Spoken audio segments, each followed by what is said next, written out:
अस्सलामु अलैकुम वरहमतुल्लाहि वबरकातुहू। रब्बि इश्रह ली सदरी वयस्सिर ली अमरी वहलुल उक़दतम मिन लिसानी यफ़क़हू क़ौली। अल्हम्दुलिल्लाहि रब्बिल आलमीन। आयत नंबर 25।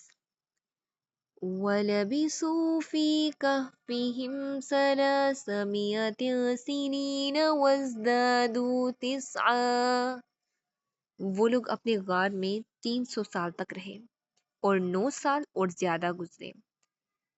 इस आयत में असहाबे कहफ के तवील क़याम को बयान किया गया है कि अल्लाह रब्बुल आलमीन ने इन्हें सदियों तक सुलाकर अपनी कुदरत की अजीम निशानी जाहिर की। मुफस्सिरीन के मुताबिक 300 साल शमसी हिसाब से हैं और कमरी हिसाब से 309 साल बनते हैं, जिससे कुरान की हिकमत जाहिर होती है।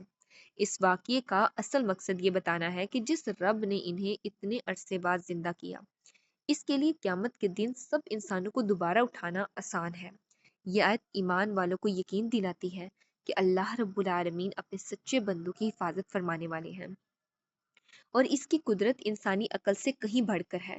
लिहाजा मोमिन को अल्लाह रब्बुल आलमीन की कुदरत और आखिरत पर कामिल यकीन रखना चाहिए। आयत नंबर 26।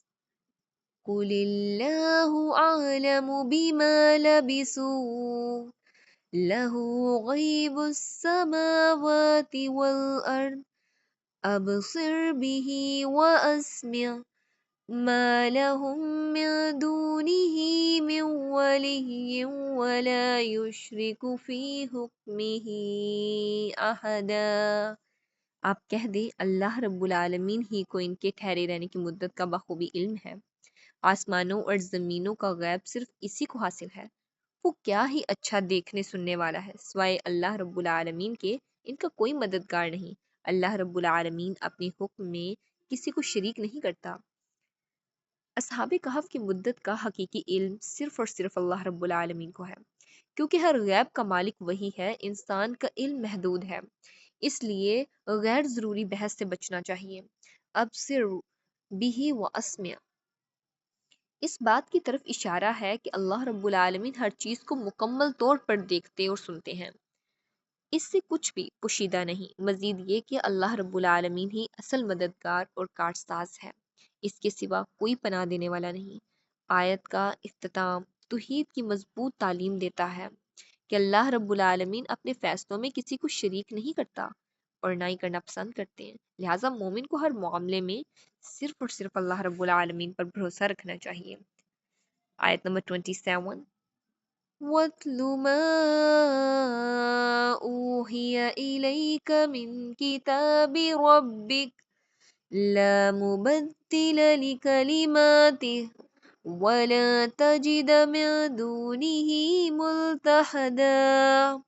तेरी जानिब जो तेरे रब की किताब वही की गई है, इसे पढ़ता रह, इसकी बातों को कोई बदलने वाला नहीं, तो इसके सिवा हरगिज हरगिज कोई पनाह की जगह ना पाएगा।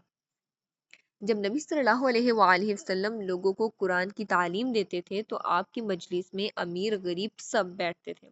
गरीब मगर मुखलिस सहाबा जैसे बिलाल बिन रबा, अब्दुल्ला बिन मसूद रज़ी अल्लाह तआला अन्हु और अमार बिन यासिर रज़ी अल्लाह तआला अन्हु नहायत शौक से कुरान सीखते थे, इसकी तलावत करते और अहकाम पर अमल करने की कोशिश करते थे।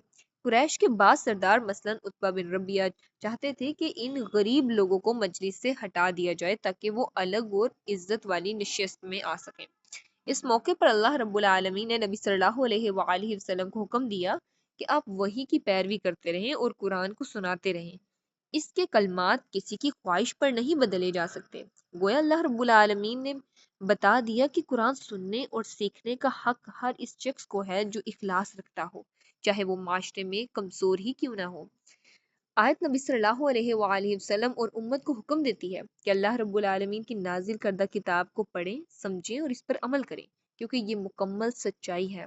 ला मुबद्दिल लिकलिमाती का मतलब ये है कि अल्लाह रब्बुल आलमीन के अहकाम और वादों को कोई तब्दील नहीं कर सकता, इसलिए कुरान हमेशा महफूज और हक है।